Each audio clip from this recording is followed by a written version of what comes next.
Today we're going to be talking about looking at risk management from the big picture for the organization instead of the day-to-day operations. Welcome back to the Legacy Builder Podcast. I'm your host, Jared Holt. Today we have with us Jeanne Scharf, business planning consultant. Good morning. Good morning, Jared. So on the Legacy Builder Podcast, it's our job to talk about all things business related, related to business success, transition planning. Even if you're not in business in general, there's things that you can learn on this podcast and take away. So risk management, where do you start on that conversation, Jeanne? That's a lot to chew off. Sure, Jared. One of the things that I often wonder about, and I wonder if producers ask themselves enough, is how much time do you spend thinking about the risks in your operation? Really, is it 20 minutes? Is it an hour? Is it 2 weeks? How much time do you as a producer actually sit down with pen and pad and say, okay, these are the risks that I see that could impact my business over the coming year or years. Mm-hmm. And as we've seen very much this year and the year 2020, that many people want to forget is essentially that. You're not always going to have a black swan coming and hitting your operation, much like the coronavirus did to many, many businesses and individuals this year. We call that a real black swan event. At the same time, you want to be thinking about some of those what ifs that could occur to your operation and really bring some stress to it. So how much time do you spend annually looking at your operation and trying to identify the risks that could impact your business over the next coming year and years? It's so easy as a business owner to get stuck into the day-to-day rut of the business or the operations. You try to grow the business, you look at the positives, the success, but you also got to stop and look at, well, what could take our business down? Right. We got to help minimize that. Exactly. I think it was Warren Buffett's favorite line that I remember him saying is, rule number one is don't lose money, and rule number two is don't forget rule number one. And exactly. and that's something that more businesses are thinking about now after, as we get to the end of 2020.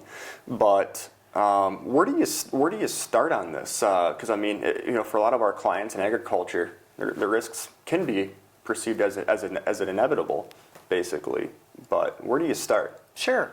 Well, again, I think I would simply take out pen and pad and just start listing potential risks in my operation.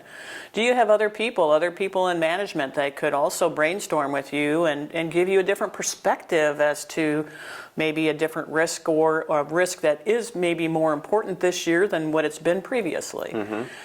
I think a common trap for producers to fall into is the longer you've been in your business and doing what you do, the less you think about potential risks in your operation. And I would suggest that it's important, just as important every year, in and out, that you do this exercise and then really understand how you've employed various techniques to mitigate those risks. Yep. So they can really become, sort of top of mind, and you don't think about them because you've got the good risk management techniques in place for specific risks. Absolutely. And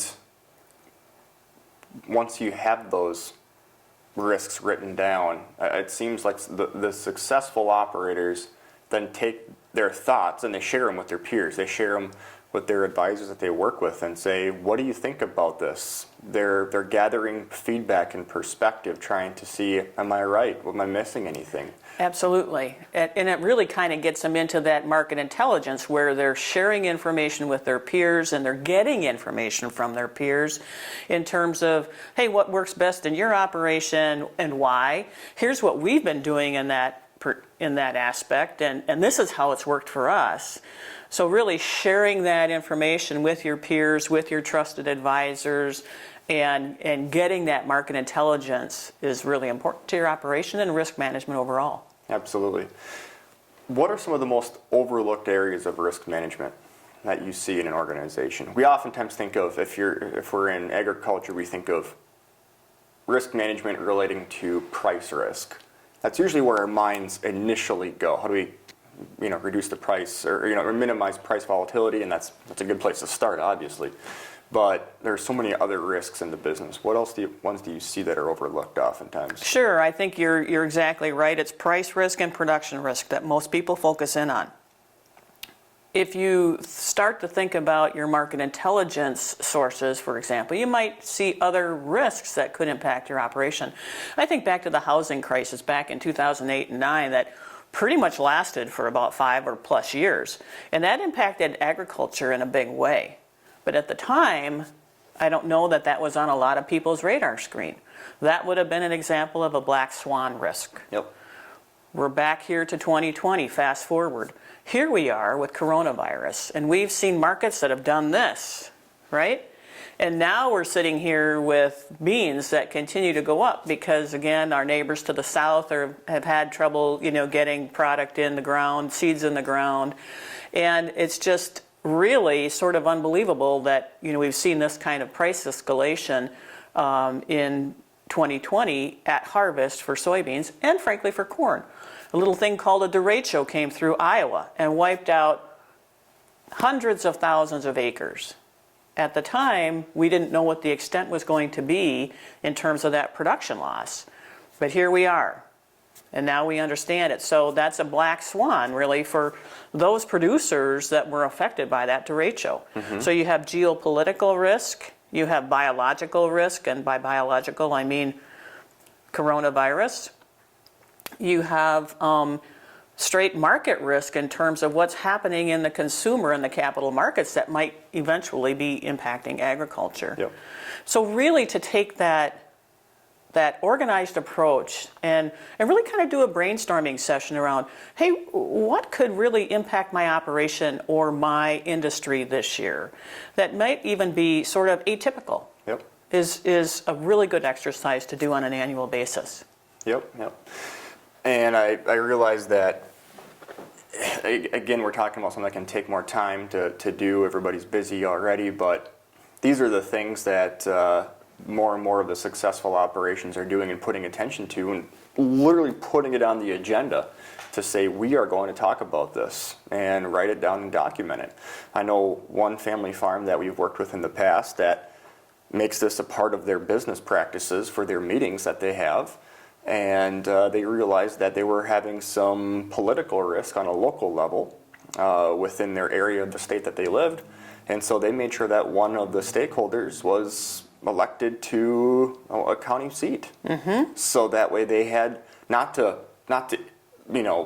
sway them per se, but to make sure that their perspective was going to be shared amongst those for the agricultural sector in their county. Absolutely. And they purposefully did that to protect their business and protect other businesses like theirs.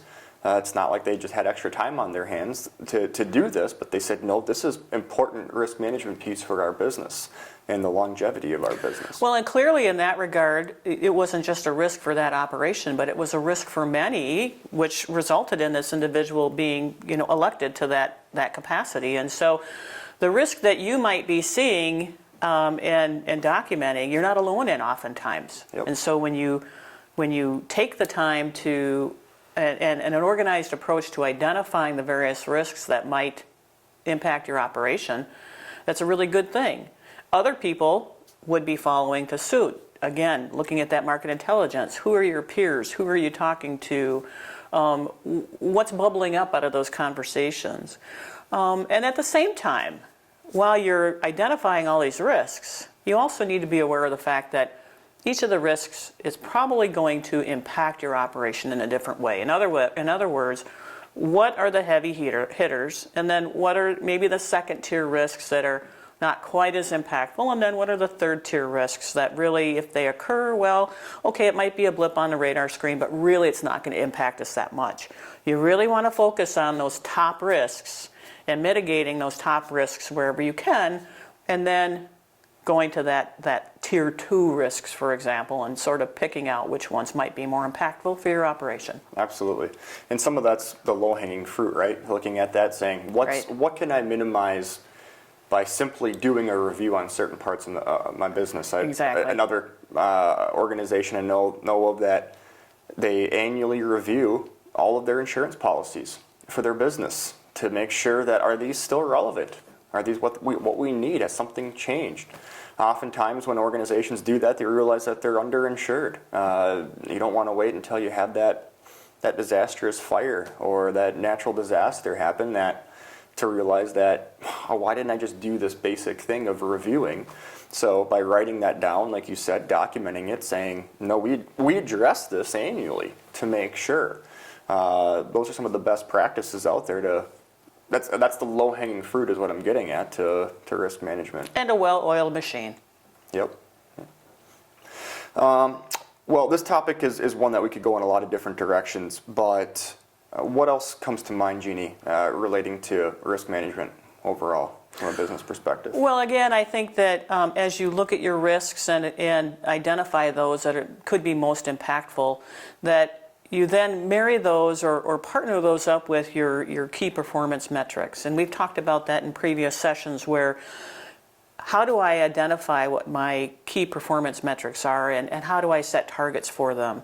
As you think about your risks, those targets may become more evident and you may find that, hey, we've got performance metrics in place today that will help mitigate those risks. Mm-hmm.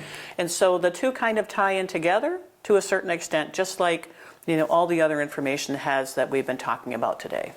Absolutely. Well, Jeannie, I think we'll wrap up here on this topic. Thank you so much for your time talking about risk management. It's a very broad topic. I think we just took a bite out of it to start, but hopefully it gives people some perspective on what to look at and consider when thinking of risk management. Thank you. Perfect. Thank you.